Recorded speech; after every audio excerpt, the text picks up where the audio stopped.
देखो, एक नई चीज मैं तुमको टास्क में दे रहा हूँ, है ना, वो तुमको करना है। कैसे करना है ना, जिसमें देखो तुम्हारे पास में दो सीट्स है। पहली है कि देखो मेरी कुछ सेल हुई है कुछ अलग अलग प्रोडक्ट की, मेरे पास में उनके सीरियल नंबर है, डेट है, उस प्रोडक्ट की कैटेगरी प्रोडक्ट है, और उसकी कैटेगरी है, और उसकी क्वांटिटी और अमाउंट है। मैं क्या क्या चाहता हूँ कि देखो हर कैटेगरी का अलग अलग सेगमेंट है ना।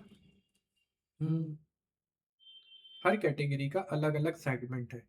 ठीक है। जैसे इसमें टोटल कितनी कैटेगरीज हैं? तीन कैटेगरीज है, इलेक्ट्रॉनिक्स, फर्नीचर और स्टेशनरी।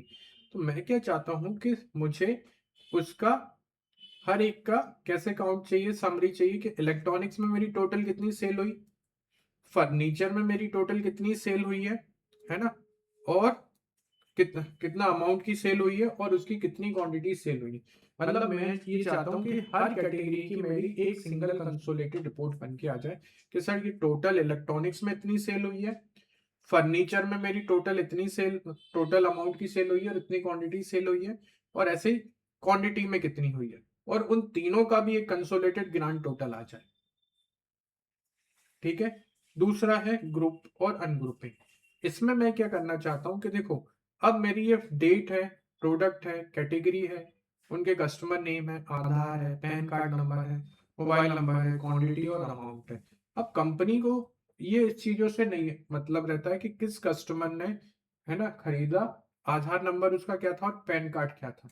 अब मैं लेकिन ये जब ये रिपोर्ट पे कुछ रिसर्च करता हूँ तो मेरी ये चीजें आती हैं। जैसे मैंने इसको प्रिंट किया, है ना, तो मेरी ये प्रिंट पे ये आ रही है सीट। ठीक है। मैं क्या चाहता हूँ कि मेरे सिर्फ इतने सेल रहे, है ना, लेकिन ये थोड़ी देर के लिए जब मैं रिसर्च कर रहा हूँ तब ये हाइड हो जाए।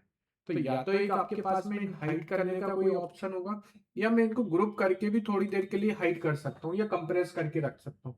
तो वो क्या ऑप्शन है और वो कहाँ पर है वो आपको ढूंढना है। फिर आपको इन तीनों पे रिसर्च करनी। मेनली मेरे पास में कौन कौन से कॉलम होने चाहिए? Date, product, category, mobile number, quantity और अमाउंट। ठीक है। इतनी चीजें होनी चाहिए, तीन थोड़ी देर के लिए कंप्रेस होके हाइड हो जानी चाहिए। ठीक है। Is that clear? ये आपका एक छोटा सा टास्क है, और पैकेट में आपको डैशबोर्ड तो बनाना है। ठीक है। चलो।